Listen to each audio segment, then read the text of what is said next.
अस्सलाम वालेकुम, की हाल है जी? ठीक हो? तबीयत सेहत ठीक है? तुसी देख रहे हो यूट्यूब चैनल उस्ताद बिल्ला जी लइया वाला।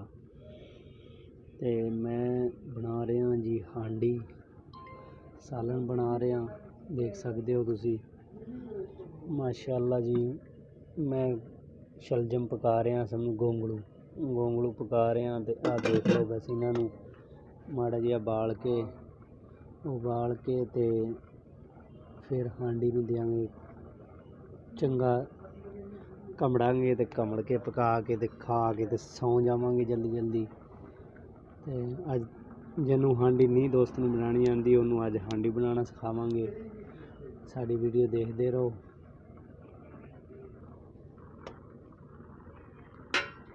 अजे इन्हां च कसर हैगी, थोड़े जे हार्ड है। जिस टाइम नरम हो गए उस टाइम आप हांडी में तड़का ला के ते चलो जी हांडी तैयार कर देंगे।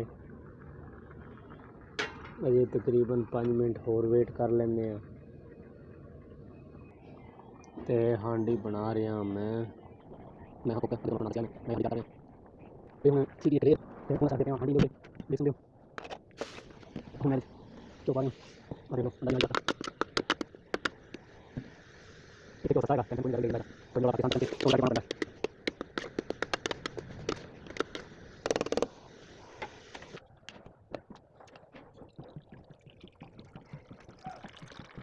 ये पता है बात है ये कभी पहले लगा ये वाले हमारे हम हमारे में पहले लगा वो कैसे नहीं होती ये पूरी कैसे सारी कैसे है ये जी ये नंबर ये देख सकते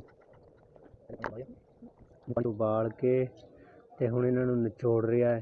इन्हां दा पानी खुशक कर रहा है। पानी इन्हां चों बिल्कुल ख़त्म हो जाना है ते मुड़ के हो जाना VIP काम। ये तुसीं देख सकते हो। इसे तरीके नाल तुसीं गोंगलू पका सकते हो। ये हुण देखो मैं हरियां मिर्चां पातियां। हरियां मिर्चां हर किसी की अपनी अपनी मर्जी होंदी है, कोई कट के पावे या मैं तो इवें ही पा दिंदा, क्योंकि इस तरीके नाल थोड़ा जिहा असरात घट जाता इन्हां दा। क्योंकि मिर्च इन्नी भी नहीं खानी चाहिए, मिर्च भी नुकसान है। आ तुसीं देख सकते हो।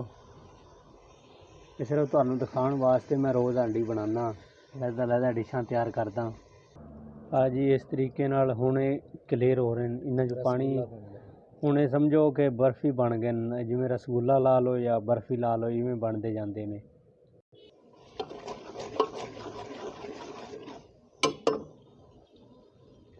जिस टाइम थल्ले लगते हैं थोड़ा जिहा छट्टा पानी का मार लो बस, क्योंकि तले नाल ना लग के तो सड़न लग जाता है थल्ले, ਇਹਦਾ तला भी काला हो जाता है। इस वजह तो ना पानी का छट्टा ला लेना, थोड़ा जिहा सैट हो जाता है। तो बस इत्थे मैं नमक मिर्चां हल्दी पा देंगा तो समझो ये तुहाडा मसाला हो गया तैयार। उस तो बाद तुसी ये पा देने शलजम पा के थोड़ा जिहा इन्हां नूं पानी का छट्टा देई जाओगे तो इन्हां नूं पकाई जाओगे। बस ये हो गई सब्ज़ी तैयार। तो इत्थे ही मैं वीडियो का कर रहा एंड। तो अगर किसी नूं ना समझ आई होवे तो कमेंट करके मेरे को पूछ सकता है। तो अल्लाह हाफिज़। रात का टाइम है, शाम का टाइम है, गुड नाइट।